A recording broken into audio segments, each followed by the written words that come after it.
I remember a moment that has stayed with me for years.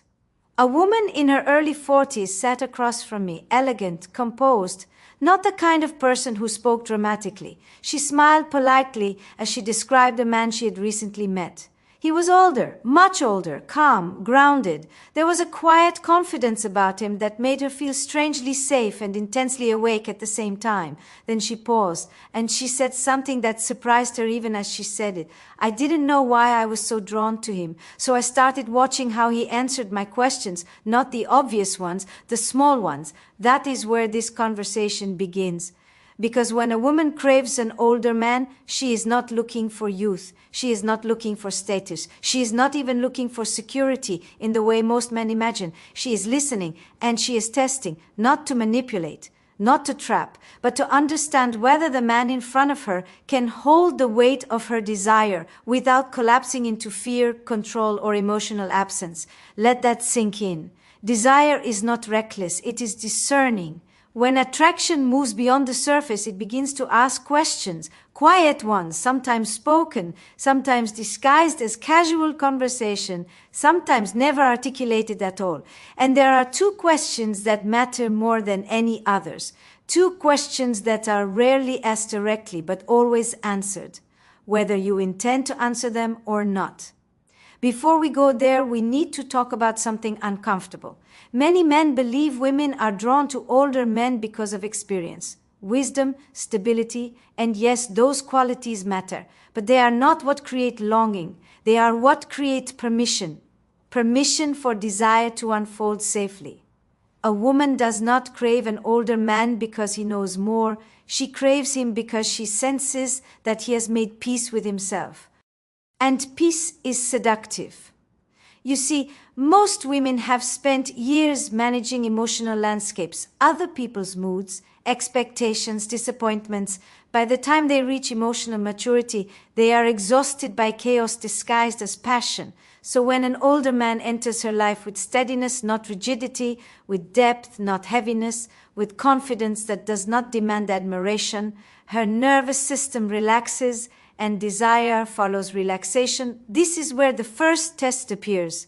It often sounds innocent, almost forgettable. She might ask about your past, not just what happened, but how you speak about it, about your ex-partner, your marriage, your divorce, your regrets. And what she is really asking, though she may never say it out loud, is this: are you at war with your past or have you learned from it? That is the first question. Because a man who is still fighting old battles will eventually turn those weapons inward or outward. If you speak of your past with bitterness, blame, or unresolved anger, she hears something very specific. She hears that intimacy with you will require emotional labor, that she will have to tiptoe around wounds you refuse to tend. But if you speak with honesty, humility, and emotional ownership, if you can say, I made mistakes, without collapsing into shame or defensiveness, you answer the question in a way that opens her body, not just her mind. Let that sink in. Women do not need perfection. They need emotional accountability. An older man who can reflect without resenting, who can acknowledge pain without weaponizing it, becomes someone a woman can lean toward, because desire does not grow where resentment lives. Now, here is the part that surprises many men. This test is not about being impressive. It is about being integrated. She is not asking whether you were right or wrong. She is asking whether you are free. Free from the need to be validated by her. Free from the urge to rewrite history to protect your ego. Free enough to be present now. And when you pass this first test, something subtle changes in the room. Her questions deepen. Her body language softens. She begins to imagine, not consciously but viscerally, what it would feel like to trust you. Which brings us to the second question. This one is rarely spoken directly. It appears in moments of uncertainty, in small disagreements, in silence, in the way she observes how you respond when things don't go your way. And the question is this: can you stay emotionally available when I don't give you what you want? This is the question that separates attraction from attachment. Because many men are emotionally present when they are admired, desired, agreed with. But intimacy is not built in agreement, it is built in tension. When she challenges you gently, when she hesitates, when she says no, when she pulls back just enough to see what you will do, she is not playing games, she is checking for safety. An older man who reacts with withdrawal, sulking, control, or passive aggression answers the question in a way that shuts desire down, because desire needs freedom. But a man who can tolerate frustration without punishing, who can stay curious instead of defensive, who can remain grounded without trying to dominate, that man becomes irresistible. Let that sink in. This is where emotional maturity becomes erotic, not because it is flashy, but because it is rare. A woman craves an older man when she senses that he will not collapse if she is complex, that he will not disappear if she is honest, that he will not try to own her because he has learned how to belong to himself. And here is the twist most people don't expect. These tests are not conscious strategies. They are instinctive responses to years of disappointment.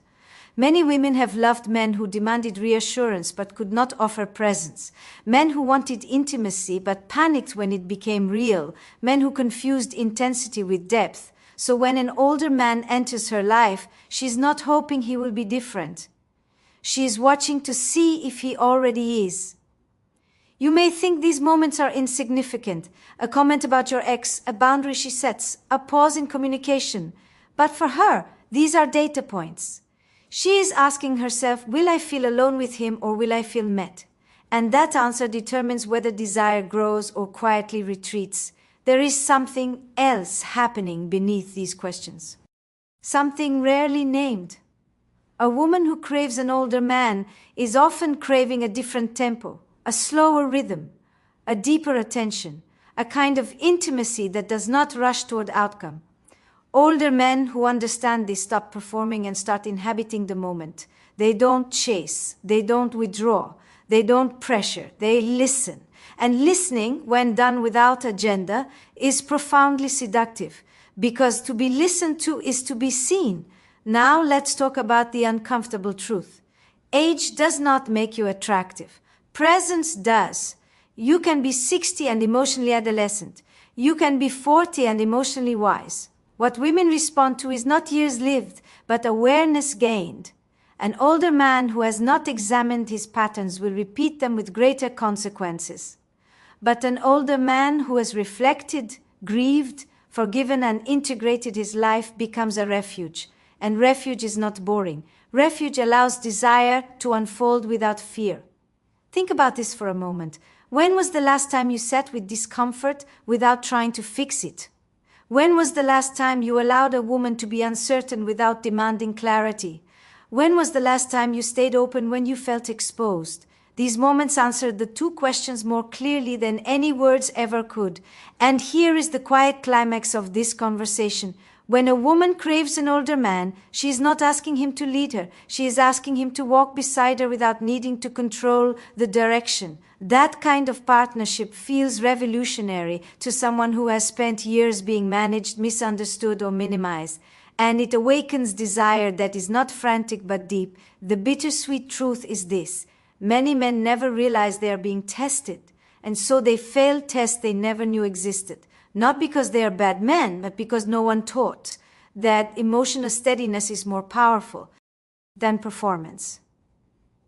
The hope, the real hope, is that these qualities are not fixed traits, they are practices. You can learn to speak about your past without armor. You can learn to stay present in discomfort. You can learn to let desire breathe instead of gripping it. And when you do, something remarkable happens. You stop trying to be the man you think women want, and you become the man who can actually meet them. Let that sink in, because the two questions are always there, whether spoken or not. Are you at peace with who you've been? Can you stay with me when things are not easy? Answer those not with words, but with your way of being, and you will understand why some men grow more desirable with age, not because time has passed, but because they have learned how to stay. And that in the end is what longing recognizes. Presence.